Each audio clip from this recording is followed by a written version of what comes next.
लक्ष आलं तर तुम्हाला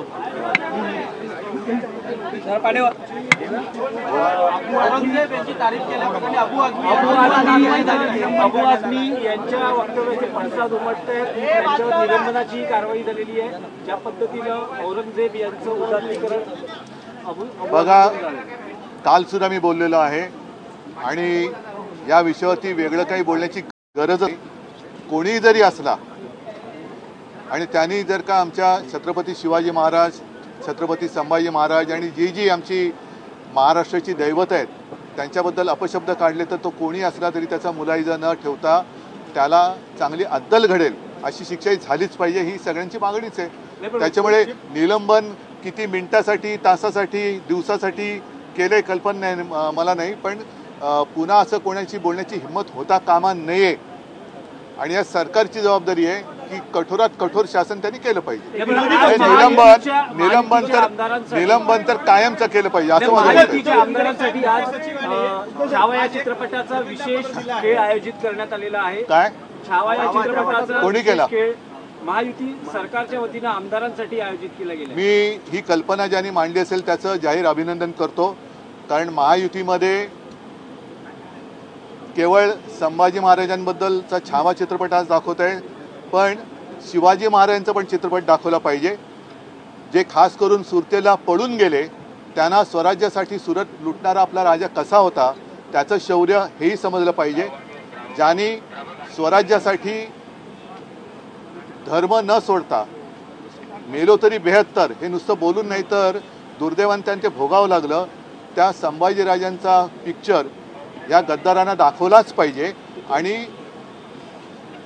जे काय सगळे पळून गेले भीतीने, ईडी, इन्कम टॅक्स, CBI, तेव्हा तर ह्या आपल्या राजाने संभाजीराज म्हणून आम्ही त्यांना दैवत मानतो, तर त्यांच्यापासून काहीतरी बोध घ्यायला पाहिजे आणि विशेषतः या गद्दारांनी छावा चित्रपट पाहायलाच पाहिजे. उद्धव साहेब, विरोधी पक्षनेत्याबाबत भाजप सकारात्मक नाही अशी बातमी भास्कर जाधव नाही, पण मी बातम्यांवरती का बोलू? त्यांना काल आम्ही आमची मागणी रितसर केलेली आहे. रितसर त्यांच्याकडनं उत्तर आल्यानंतर बोलू. अबू आझमी को निलंबित कर दिया गया है. अखिलेश यादव ने उपसभापती नीलम गोरे यांच्या विरोधात महाविकास आघाडीनं अविश्वासाचा प्रस्ताव आणलेला आहे. तो खरा अविश्वास प्रस्ताव आणायला आमच्याकडनं उशीर झाला. आतापर्यंत त्या निलंबितच व्हायला पाहिजे होत्या, कारण अविश्वास प्रस्ताव आणल्यानंतर त्याच्यावरती या अधिवेशनातच चर्चा आम्हाला अपेक्षित आहे.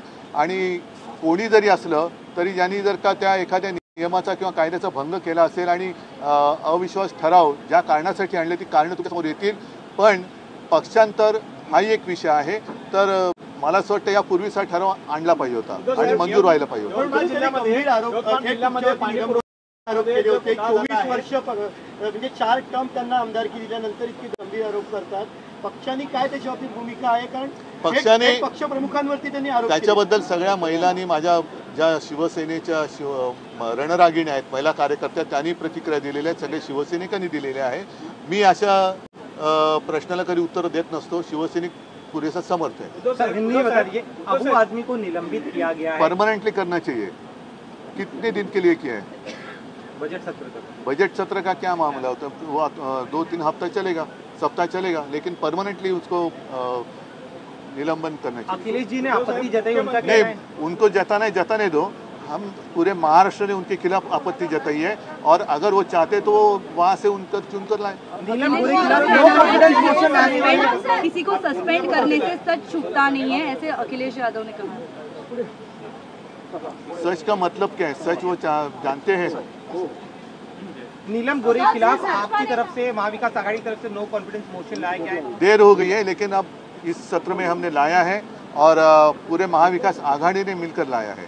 तो हमें अपेक्षा है कि इसी सत्र में उसके ऊपर निर्णय हो जाए. यवतमाळ जिल्ह्यामध्ये एका यवतमाळ जिल्ह्यामध्ये जो पाणी पुरवठा, एक मिनिट थांब ना. अरे एक मारत थांब ना. यवतमाळ जिल्ह्यामध्ये पाणी पुरवठ्यामध्ये जो मोठा घोटाळा झाला आहे त्या प्रकरणामध्ये आज चीफ सेक्रेटरीने हायकोर्टामध्ये एक प्रतिज्ञापत्र दिलं आहे. त्यामध्ये म्हटलं आहे की या जो घोटाळ्यामध्ये सगळे दोषी आहे ते मुख्यमंत्री आहे असं एक प्रतिज्ञापत्र दाखल केलं आहे आणि एकनाथ शिंदेचं म्हणजे त्यावेळेसच्या मुख्यमंत्र्यांचं त्याच्यामध्ये नाव आहे.